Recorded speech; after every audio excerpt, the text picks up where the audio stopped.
ভক্তবন্ধুগণ, আজ আমি চলে এসেছি আবার একটা নতুন ভিডিও নিয়ে আপনাদের জন্য, আপনাদের স্বার্থে। আজ আমরা আলোচনা করব মহাশক্তিশালী শনিদেব সম্পর্কে।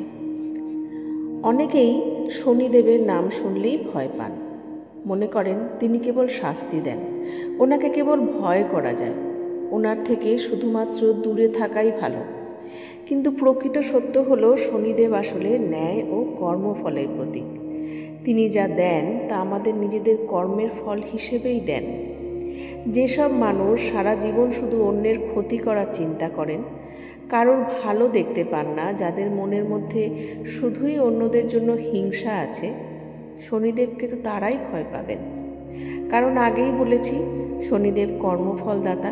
তিনি কর্মের ওপর বিচার করে তবেই ফল দেন। শনি গ্রহের অধিষ্ঠাত্রী দেবতা হলেন শনিদেব। তিনি সূর্যদেব ও ছায়াদেবীর পুত্র। হিন্দু জ্যোতিষে শনি অত্যন্ত গুরুত্বপূর্ণ গ্রহ।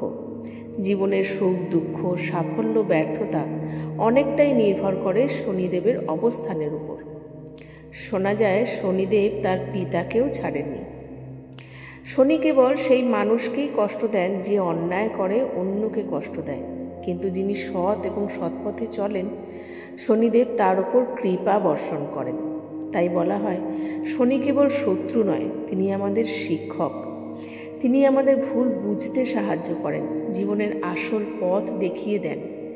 যে মানুষ সর্বদা অন্যের ভালো ভেবে এসেছেন, অন্যের ভালো করে এসেছেন, শনিদেবের আশীর্বাদ তার উপর সব সময় থাকে। তাই তো শনিদেবকে ভয় নয়, ভক্তি করা উচিত। শনি যদি কুপ্রভাব ফেলেন, তবে জীবনে বাধা, রোগ, আর্থিক সংকট আসতে পারে। এমন অনেক সময় দেখা যায়, অনেক চেষ্টা করছে তবুও তার শরীর ভালো হচ্ছে না, অনেক চেষ্টা করছে তবুও তার চাকরি হাতে আসছে না। যারা কুকর্ম করছে তাদের জন্য শনিদেব সর্বদাই খড়গহস্ত হয়ে আছে। একবার খাতায় কলমে লিখে নাও এটা। তাদের ভালো ফল আসতে গেলে আগে নিজের জীবনে শুধু ভালো কর্ম করে যেতে হবে। শনি যদি শুভ প্রভাব ফেলেন, তবেই তিনি অসীম ধন, সফলতা এবং খ্যাতি দিতে পারেন। তাই শনি আসলে আমাদের কর্মফল বিতরণকারী বিচারপতি। সূর্যদেবের পত্নী ছিলেন সংজ্ঞা দেবী, বিশ্বকর্মার কন্যা। কিন্তু সূর্যের তীব্র উষ্ণতা সহ্য করতে না পেরে সংজ্ঞা তার ছায়াকে রেখে তপস্যায় চলে যান। সেই ছায়াদেবী থেকেই জন্ম নেন শনিদেব। জন্মের পর থেকেই তিনি কঠোর তপস্যা, ন্যায়পরায়ণতা এবং সত্যের প্রতি দৃঢ় ছিলেন। তার সৃষ্টি ছিল ভীষণ শক্তিশালী। সূর্যদেবের সঙ্গে দ্বন্দ্ব শোনা যায়। ছোটবেলা থেকেই শনি সব কিছু নিরপেক্ষভাবে দেখতেন। তিনি যেমন সত্যকে মানতেন, তেমনি অন্যায়কে কখনো সহ্য করতেন না। একবার ছায়াদেবীর অবহেলার জন্য সূর্যদেব রুষ্ট হলেন এবং মনে করলেন শনি তার প্রতি যথেষ্ট ভক্তি দেখাচ্ছেন না।